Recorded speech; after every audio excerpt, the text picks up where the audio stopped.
இப்போ இந்த வழக்கு தொடர்பாக உச்சநீதிமன்றத்தில் உங்களுக்கு ஒரு இடைக்கால தடை கிடைச்சிருக்கு. இந்த வழக்கினுடைய அந்த விஷயங்கள் எப்படின்னு பார்க்குறீங்க? அரசு மீது விமர்சனம்லாம் வச்சுருந்தீங்க. இப்போ உங்களுக்கு கிடைச்சிருக்கக்கூடிய அதான் அது காலையிலே சொன்னேன்.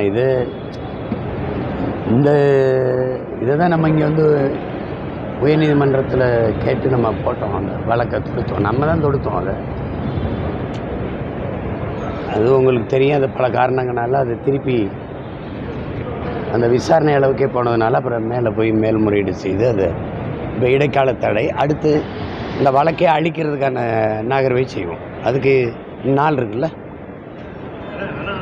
ஒரு பயன்படுத்துகிற ஒரு வார்த்தை சட்டக்கூடிய ஒரு வார்த்தையாச்சு. அது விஜயனுக்கு கூட ஒரு வீடியோ போனாங்க. அவர் பொதுவெளியில் ஒரு தலைவர் இந்த மாதிரி வார்த்தை பிரபோதிக்கலாமான்ற ஒரு கண்டனங்களாக இருந்தது. எப்படி பார்க்குறீங்க? பொதுவெளியில் இது இப்படி பேசலாமான்னு கேட்குற தலைவர்கள் யார் யார் சொல்லுங்கள் பார்ப்போம். அவங்க கட்சியில் இருக்கிறவங்கெல்லாம் எப்படி பொதுவெளியில் பேசுகிறாங்க?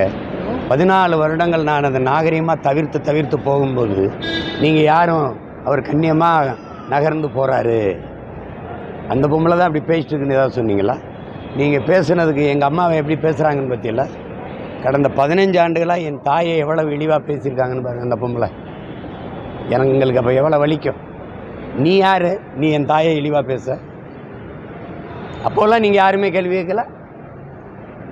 பொதுவெளின்னா எனக்கு மட்டும்தான் பொதுவெளி, உங்களுக்கு பொதுவெளி இல்லது, உங்களுக்கு தனி வழியா? அது என்ன? அது எப்படி? உங்களுக்கு ஒரு நியாயம், எனக்கு ஒரு நியாயம். நீங்கள் மட்டும்தான் பெண்ணு. என்னை பெற்றவளோ, எனக்கு உயிர் துணையாக வந்திருக்கிற என் மனைவியோ, என் உடன் பிறந்த சகோதரிகளோ, என் அக்கா தங்கைகளோ, என்னை நம்பி வந்திருக்கிற என் தாய்மார்களோ, என் தங்கைகளோ, என் அக்காக்களோ, அவங்கெல்லாம் பெண்கள் இல்லை. உலகம் பூரா சொந்தம் வச்சுருக்கேன் நான். அவங்க மனநிலையெல்லாம் என்னவாக இருந்திருக்கும்?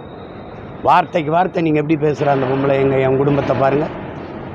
அது கேட்குறீங்களா இல்லையா? அப்போ சரி, உங்கள் கட்சிக்காரங்க வச்சுருக்க வலையொலியிலலாம் அவங்க எடுத்தோன்னே என்னை எப்படி பேச ஆரம்பிக்கிறாங்க பாருங்களேன். அது என்னது?